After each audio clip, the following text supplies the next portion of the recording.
सबों को जय गुरु। आज गुरुदेव की 140वीं जयंती है। सबों को हार्दिक बधाई एवं शुभकामनाएं। गुरुदेव को सत सत नमन। उनका जीवन में हम लोगों के मार्गदर्शन ऐसे ही हमेशा मिलता रहे और हम धन्य धन्य होते रहें। आज मैं आप लोगों को, बहुत छोटी थी इसलिए गुरुदेव के संस्मरण तो मेरे पास खुद के ज़्यादा नहीं है। मैंने इसमें जो संस्मरण डाले थे अपने मधुर पुस्तक मधुर संस्मरण में, लेकिन उसमें पता नहीं कुछ कहानियाँ पता नहीं क्यों मतलब मुझे देखने को नहीं मिली। कुछ कहानियाँ नहीं थी। जितना मैंने लिखा था सारी कहानियाँ इसमें नहीं है, सारे संस्मरण नहीं है। पता नहीं क्या हुआ, वो तो कारण मुझे नहीं पता है, क्योंकि पुस्तक तो छपने के बाद मेरे हाथ में आई। तो अब तो गुरु पूर्णिमा के दिन इसको 1 साल हो जाएंगे इस पुस्तक को। तो चलिए, मुझे जो याद है एक संस्मरण जो इस पुस्तक में नहीं छपी, मैं वो संस्मरण गुरुदेव का सुनाती हूँ। बहुत बच्ची थी, बहुत ही बच्ची थी उस समय, और ज़्यादा समझ नहीं आता था। हाँ, लेकिन समझने की पूरी कोशिश रहती थी क्योंकि बचपन से ही जैसे बच्चे बचपन में खेलने की और ज़्यादा प्रवृत्ति रहती है उनकी, वो मेरे अंदर नहीं था। मैं थोड़ी शांत थी बचपन से ही, और सुनना समझना मुझे अच्छा लगता था। तो उस समय मेरे पापा डेयरी ऑन सोन दालमिया नगर पेपर मिल में थे, तो सत्संग आश्रम जाया करते थे डेयरी ऑन सोन के हम लोग। तो वहाँ पर मैंने देखा था,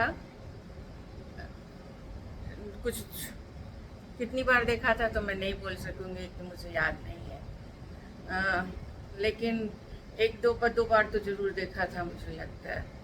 तो जिला अधिवेशन में आते थे खास करके। तो जब मैंने देखा कि सत्संग खत्म होने के बाद गुरुदेव जो प्रांगण था, जो भी बोलिए आश्रम का घूमने का रास्ता और प्रांगण जो भी था, वहाँ पर व्हील चेयर पर वो टहलते थे। उन्हें सेवक व्हील चेयर पर टहलाते थे।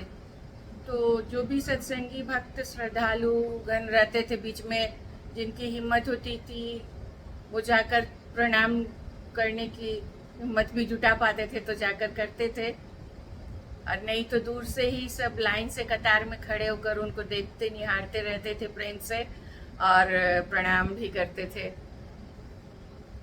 तो मुझे याद है कि मैं लोगों को प्रणाम करते देख के मैं भी खेलने नहीं जाती थी कि सत्संग खत्म है चलो खेलते कूदते हैं बच्चों के साथ। मैं भी गुरु महाराज को देखती रहती थी, और बच्ची थी तो बचपना में थोड़ा लगता कि सब कर रहे तो मैं भी करूँगी ना गुरु महाराज को प्रणाम। तो मैं भी दौड़ के जाके उनके चरण छू लेती थी। तो 2 दिन भी 3 दिन जब भी रहते थे तो मैं जाके छू लेती थी उनके। तो मुझे उनका ऐसा आशीर्वाद तो मिलता था, तो मैं भी खुश होती थी कि चलो मुझे आशीर्वाद मिला। एक बार की बात है, ऐसे ही गुरु महाराज सत्संग खत्म होने के बाद शाम में टहल रहे थे व्हील चेयर पर। एक बहुत बूढ़ी बुजुर्ग महिला आई, उन्होंने देखा और गुरु महाराज को प्रणाम करने के लिए वो आगे बढ़ी। वो जैसे ही गुरु महाराज के निकट प्रणाम करने के लिए झुकना चाह रही थी, गुरु महाराज की आंखें खुली और वो चिढ़कर ऐसे पैर झटक दिए, हटो। तो थोड़ा गुस्से में ही झटके, तो सब स्तब्ध रह गए सुनकर, और वो माता जी भी एकदम से ठिठक गई। लेकिन ऐसा नहीं हुआ कि वो वहां से भाग गई। थोड़ी सी दूरी पर खड़ी होकर वो हाथ जोड़कर खड़ी हो गई, और एकदम नम्र भाव में हाथ जोड़कर खड़ी थी। तो मैंने ये देखा कि थोड़ी देर गुरुदेव वहाँ पर देखे उनको, और फिर उन्होंने आशीर्वाद के लिए हाथ उठाया। तो मुझे बहुत ही अच्छा लगा देखकर कि अभी तो गुरुदेव गुस्सा हो गए थे इन पर, लेकिन अभी देखो फिर से आशीर्वाद भी दिए। मैं वो माता जी की श्रद्धा पर अभी मेरा मन भर आता है कि कितनी श्रद्धालु थी, कि उन्होंने उन्हें गुरुदेव ने देखा, पहले झुंझलाने के बाद फिर से देखा, और उनके अंदर जो श्रद्धा थी उसे वो पहचाने, और उन्होंने फिर उन्हें आशीर्वाद भी दिया।